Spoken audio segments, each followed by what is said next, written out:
given all the circumstances, given everything that's happened, and no matter what you believe, Brandon Miller put on one of the more famous Alabama basketball performances in history last night. Locked On Bama, your daily podcast on the Alabama Crimson Tide. Part of the Locked On Podcast Network, your team every day.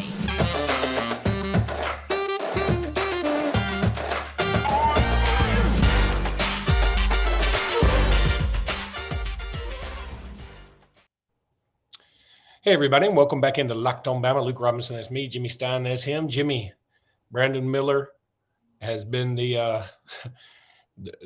talk of the town, the state, the country, the world,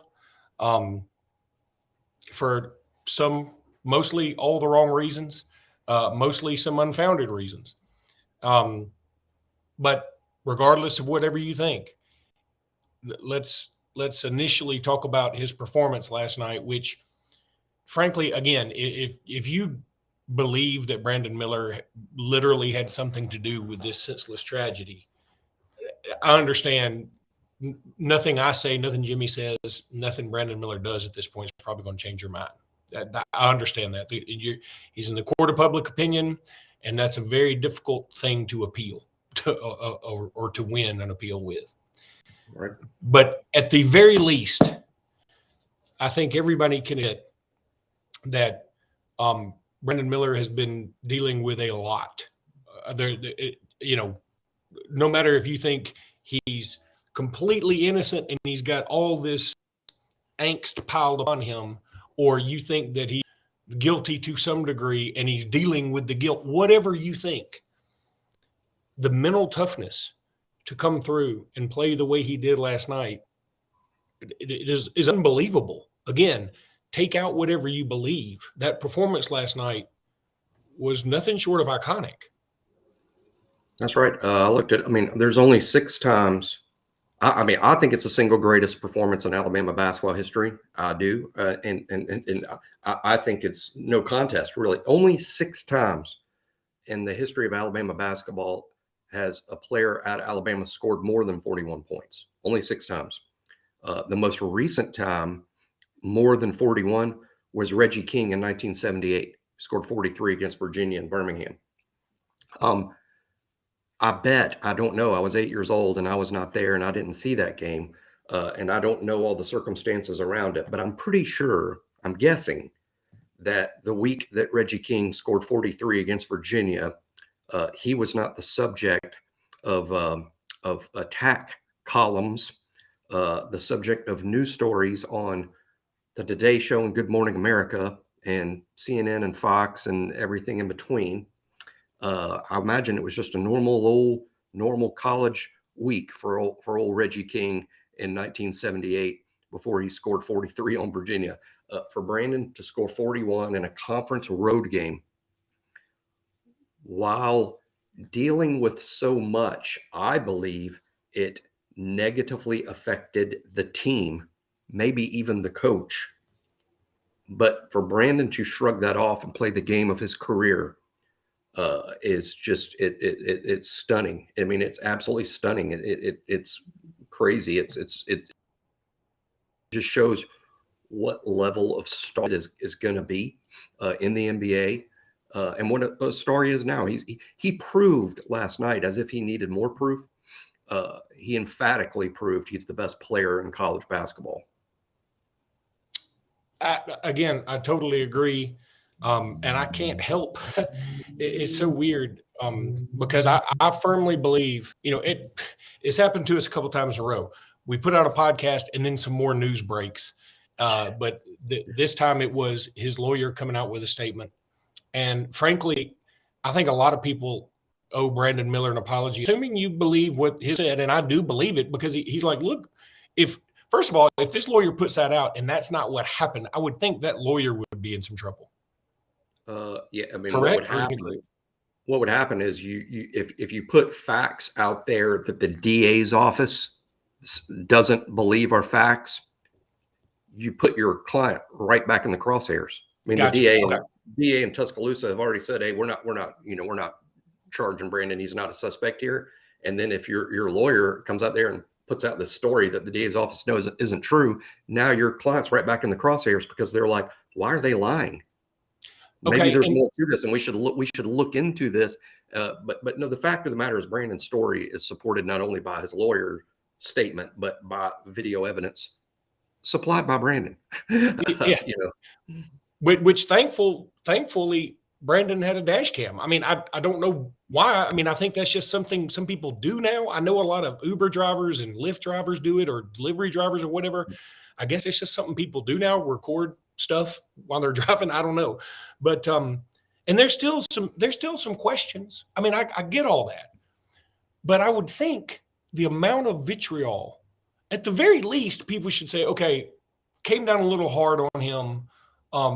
But they're not doing that. I mean, guys like Dick Vitale, guys like Clay Travis, guys like Gary Parrish are piling on him as if he literally pulled the trigger in this situation. And something about that has got to bother somebody. You know, and here's the thing.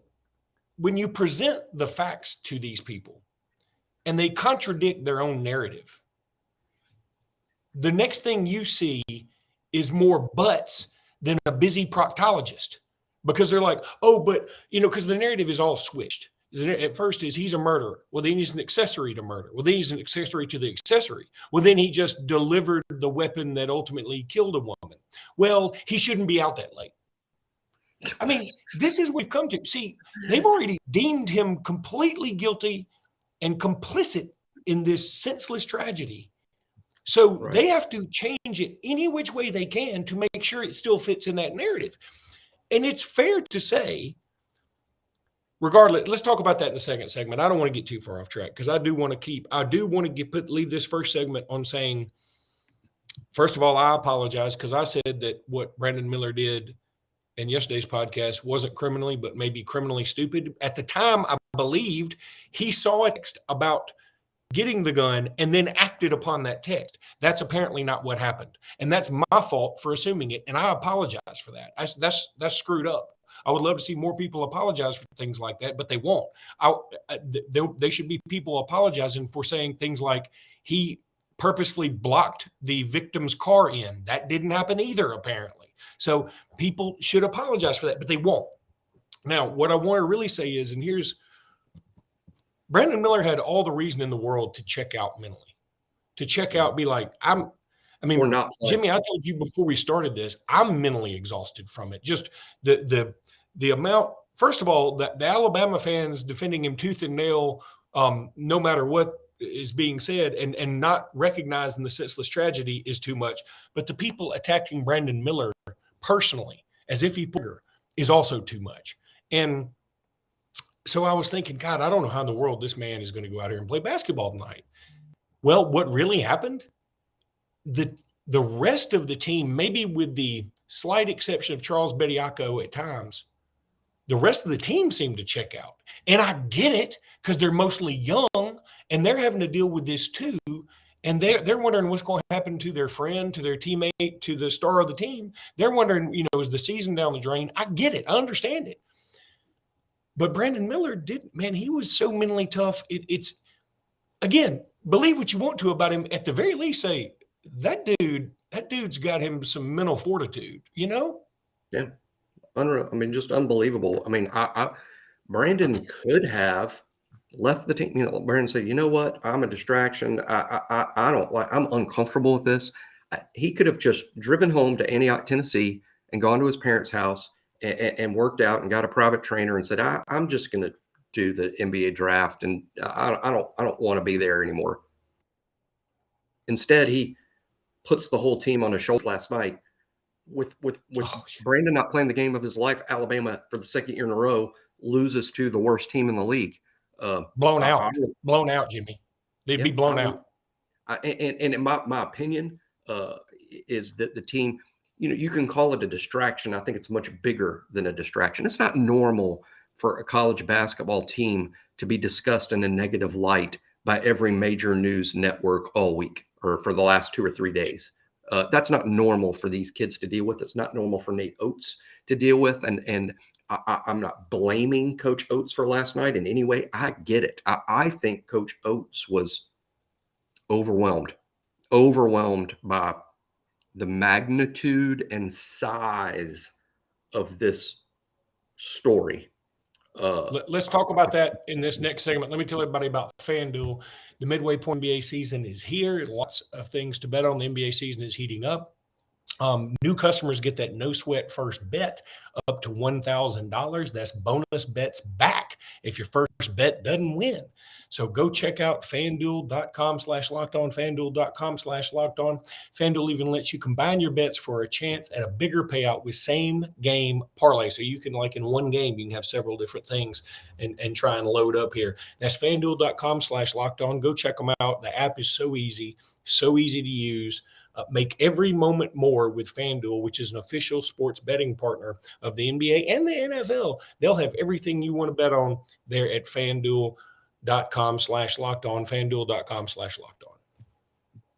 Also, if you kind of want to get your mad on and you're an Alabama fan, go check out Locked On College Basketball, because I haven't listened the last couple of days, but my understanding is they have not been too kind to the University of Alabama and Brandon Miller and Nate Oates. But, some people like to listen and get their ire up. So go check out Locked On College Basketball. All right, Jimmy, let's talk.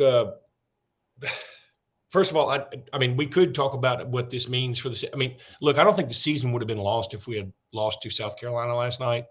I would say it would. I would have a hard time believing we'd end up winning the conference. Right. But as it stands, here's my hope that the team rallies behind Brandon Miller's performance last night, and they sort of match his energy, especially for these next two home games. You win these next two home games, you at least tie for the conference title. There it is. Let's talk about Nate Oates here, because I'm with you. I think you used a great terminology. He seemed overwhelmed.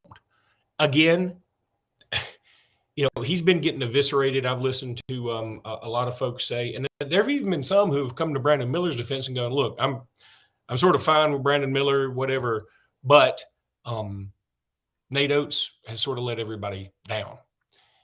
I don't know about letting people down, because I'll say this. Again, just like Brandon Miller with the mental fortitude, I think you got to give Nate Oates, if you disagree or if you were mildly disgusted or vehemently disgusted, is that a word? Is that a thing? Yeah. Vehemently disgusted? Very disgusted. That's very, very by his wrong place, wrong time take, which, by the way, we have said the whole time that was a really bad way to frame this. It's a bad choice of words, especially for Nate. He has come out twice. He knows it. Twice now and apologized. He's apologized. Yeah, he's come out twice and apologized. Yeah. So we always ask people to be accountable. So when they are accountable, I think we need to learn, okay, I mean, it hurt. It wasn't good. And I'll tell you, I read an article today on AL.com by Jeff Goodman, who is very anti-Brandon Miller playing anything, probably wants Nate Oates fired, Greg Byrne fired, the university burned down. He interviewed some of the family members of Jamia Harris. And boy, I mean, I hurt for him. I swear, when you read the article, you can't help but hurt for him. Now, Goodman does come at it with his biased slant for sure, and you can tell he's directing the narrative.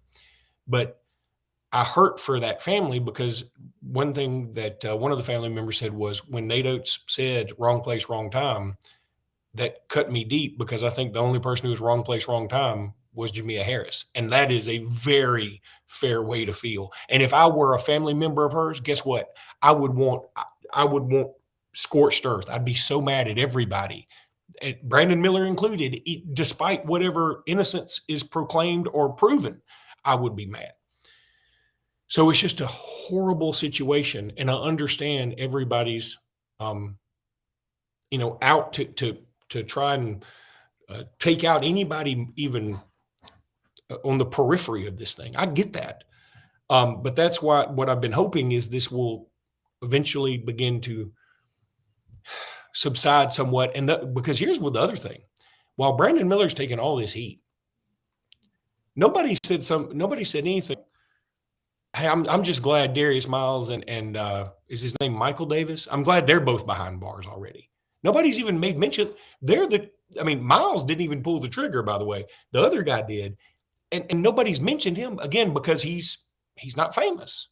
But I think you can simultaneously have heartfelt condolences for the Harris family and just be, I mean, heartbroken for them. And I am. I mean, I can't imagine if that were my daughter, I'd be devastated. Um, and simultaneously understand that Brandon Miller was in a, yeah, if you want to say he was out too late, okay, that's fair. I go to bed at 8 o'clock. I agree with you. He was out too late. But other than that, he didn't do a whole lot. He did not serve the weapon up on a silver platter. He didn't do any of that. I'm not going to use the wrong place, wrong time thing because I know that's wrong.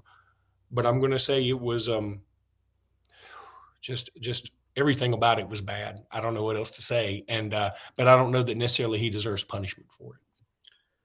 Yeah, one tricky part about punishment, and this has been brought up a couple of people. I couldn't agree more. First of all, it's a university matter. It's not a basketball matter. I think anyone out there that says Nate Oates is just playing this guy because he wants to win, this isn't a Nate Oates decision. That's not how universities work. This is the University of Alabama. It's not the University of Alabama basketball. It's the University of Alabama. The decision to punish Brandon or for Brandon to play or not suspend, this all comes from the University of Alabama president's office in consultation with Greg Byrne, the athletics director, Alabama's lawyers, Alabama's PR people. They come together, they make the decision. It's not Nate Oates. Some things get removed from even Nick Saban. You know, some things are university matters, and this is a university matter. This is not a basketball matter. That's one thing. Secondly, okay, now you're deciding what to do about Brandon. Well, look, some people say he should be suspended. Jamia Harris is dead as a result of what happened. As a result of the incident, she's dead. A young mother has died. How are you going to suspend someone for 2 or 3 games? Isn't that the same punishment you give when a player is late for meetings or doesn't go to class or talk back to a coach? How are you given the same punishment for that? I mean, if you believe Brandon is culpable to the point he should be punished by Alabama, there's punishment, which is you can't play basketball here anymore. You can't go to school here anymore. There's no 2 to 3 game suspension that fits. Therefore, that's why the decision is going to be sort of what I would call all or nothing. He's either culpable, which means we have to cut ties, or he's not culpable and we're going on here. And that to me, and I'm guessing, I'm not in the room. I'm just putting myself in the room, part as a fan and supporter, and knowing some of the facts as I do, and as a former attorney, I'm putting myself in that room and about, okay, what was the decision? What was the talk in the room? A lot of it had to do with that. How can we, you're going to suspend him for a game, which is the same punishment. We don't know. Coach Oates doesn't talk about who's suspended and who's hurt. That's a common coach thing. A player might be suspended, but you don't want to throw him under the bus. So, he tweaked his hamstring, so he sat out. but really what happened is he was late for meetings or missed class, so we suspended him. You can't give Brandon the same suspension, the same light suspension that you give for extremely minor offenses. So yeah, I think that's a big part of this too, that people don't get. They never will get that. They just want their pound of flesh. Jimmy, let's take a break. We're just going to keep talking about this, and hopefully eventually we can get back to some serious basketball talk. I don't know when that'll be, but we will get there. So, Jimmy, one thing in the latest Goodman article on AL.com, and again, I know a lot of Alabamans don't like Goodman. I don't either. He really goes out of his way to almost be a Feinbaum Jr. in a way. He loves to take shots at Auburn every chance he gets, at Alabama every chance he gets, and so be it. I mean, I get it. Everybody's got to make a living. We don't have to click on it. I mean, it's up to us if we want to get mad. We know when he writes something, we're going to get mad. But one thing that was said in there by one of the family members that I found interesting, and I agreed with, he said it bothered him that Coach Oates had called Ray Lewis for advice and hasn't called the mother of Jamia Harris or maybe any of the other family members. Man, I get that. I understand that. I would have hoped that Coach Oates would have called the family, and not in a, hey, I just want y'all to know Brandon's innocent way, but just in a, hey, my condolences to y'all. And if they want to unleash verbally on him, maybe you sit there and just listen to it, because that's just a way of healing. You don't come back with, well, he didn't do anything. Sometimes you don't need to give the reasons that they're wrong. Sometimes you just need to let people vent. Maybe that could have been done. Maybe that could have been done and should have been done. In fact, I will say it should have been done, not maybe. And again, though, this is unprecedented. This is uncharted water. I mean, we all got to figure out how to navigate this in the moment. And man, the other narrative out there, by the way, that the university was covering up the fact that Brandon Miller and Jaden Bradley were at the scene is totally false. Jimmy, we talked about them being. We've talked about it on the show since January that Brandon Miller and Jaden Bradley were questioned. Were questioned, yeah. We talked about it. It's not new. Again, some people just want to for Brandon Miller to pay a price for something he really didn't do.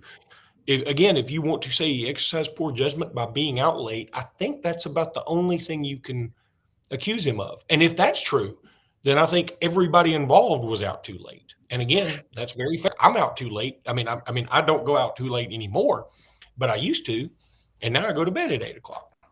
But I live in this town. Everyone's out too late. It is a fact. Everyone is out too late. Everyone should be in bed like us before Jimmy Kimmel comes on. Man, but I'll tell you, Jimmy, I think this. The only thing there's nothing good about this. I guess this would just be kind of lucky. You got to be careful. You got to be careful with your words here, because, I mean, somebody did die, and but I'm saying the way this is now that everything has happened and the way that it's unfolded with the schedule coming up for Alabama, I think it was good for Brandon Miller to play on the road first and not play in like Neville Arena at Auburn, where people probably would have, held up pictures of Jamia Harris or had, held up some other stuff that would really be a lot, or the O-Dome or wherever. I'm not trying to make fun of those fans. I think that's just what fans do. They try to distract players. I'm not trying to say anything bad about those fans, but they played at South Carolina, which was 1/4 capacity last night, maybe. Oh, really? I thought it was packed. No, I saw lots of empty seats. Okay. Maybe half full, maybe? I don't know. I don't know. I thought it was packed. I do know this. An Alabama fan was ejected from the game, and it's easy to imagine that whatever fan was ejected had heard enough and lashed out, and then you eject the Alabama fan for responding to what was no doubt some pretty brutal stuff from the student section. Yeah, you're going to get that anywhere. You're going to get that anywhere. The good news for Brandon is I don't think Alabama's only got one more road game.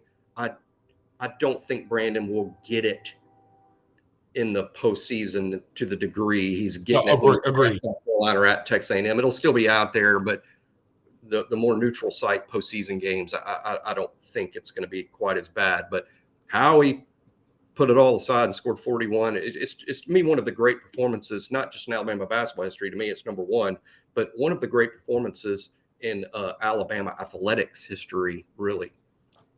And look, and again, I want to be clear. While we can all agree that fans can be classless from sometimes when they chant things like they chanted last night at South Carolina, I also get it. I get why they did it, and our fans would have done the same thing to somebody else, So I'm not even mad that. I mean, a lot of Alabama fans were mad. They were chanting guilty or lock him up or whatever. And while I disagree with what they were doing, they're students, and I get it. That's the home court advantage, right? But my point was, because South Carolina wasn't full, and because South Carolina is not very good, I think it worked out because he went off, he did his thing, and the rest of the team was mentally checked out. And now he comes home to Arkansas. And I tweeted this last night. Look, it's kind of Brandon Miller against the world right now. And so Alabama fans, I think when they announce his name at Coleman Coliseum, I think the roof's going to come off that place. Again, a lot of people aren't going to agree with that. They're not gonna understand. They're gonna want him to fry, and I don't think that's fair at all. I think it's such a quick judgment, but that's what it is. And so I think the roof's going to come off that place when Brandon Miller's announced Saturday. And then, of course, they play Auburn Wednesday at home. So he's got 2 home games to get resettled, get the team resettled. And then they go into A&M, and Alabama could already have clinched the outright or at least a tie for the title. And then you probably go to Nashville, which, again, is Brandon Miller's hometown.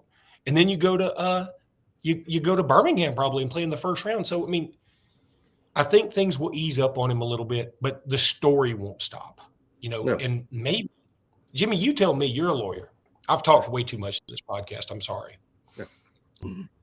But I would love to hear Brandon Miller give his side of the story. I don't think we'll ever get to hear it firsthand. What do you think? No. As a lawyer, I would advise Brandon not to talk about, and if asked by the media, if anyone asks him a question, I would advise him to remind everyone that there is an ongoing criminal investigation, and he's not allowed to comment because it's an ongoing investigation until the Darius Miles trial is over, which is a year or so away. So I don't think he should. There's no way to win. I think his lawyer has put out a very thorough statement. I don't know that there will ever be another one, but I think that was Brandon speaking. Maybe when all of this is over, he'll have stuff to say. But if I was him, because one thing, even though the police, he hasn't been charged, the DA's office hasn't charged him, and I don't think there's anything they can charge him with, he's still, I guess you could say, eligible to be charged. So for that reason alone, even though it's the smallest, it's just not, even with all this public pressure, it's not going to happen. But at the same time, you don't want to, like, that's why I said earlier about his attorney putting out that statement. You can't put out statements that aren't factual, because that will bite you.